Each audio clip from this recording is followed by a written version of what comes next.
इलाका किसी का हो धमाका चंदन का होगा।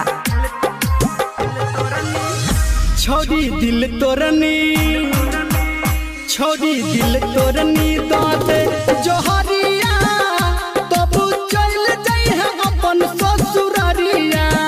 गे छोड़ी दिल तोरनी, गे छोड़ी दिल तोरनी दाते जोहरिया तब चल जाई है अपन ससुरारिया।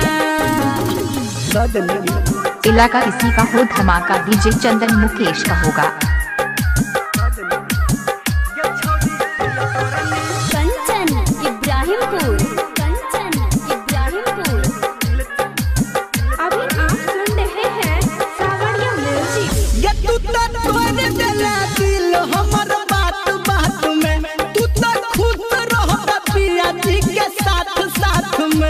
चंदन डीजे दरभंगा।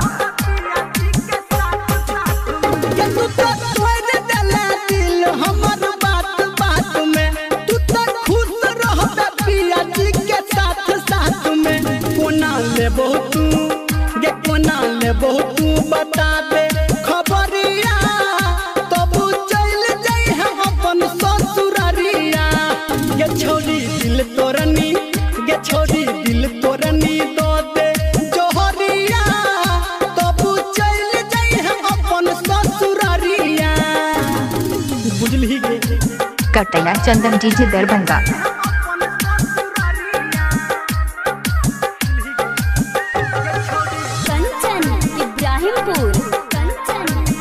अभी आप सुन रहे हैं धर्मेंद्र निर्मलिया को। ये तू तो तोरा में बिया अपन धूमधाम से, ये तू तोरा लगता है आप हमरा नाम से। चंदन डीजे की आवाज में गाना सुने रिमिक्स। ये तू तोरा में बिया अपन धूमधाम से, आप तोरा लगता है तू के हमरा नाम से। ये कने रुकना, ये कने रुकना कहो निर्मलिया तब चल जाई है अपन ससुरारिया।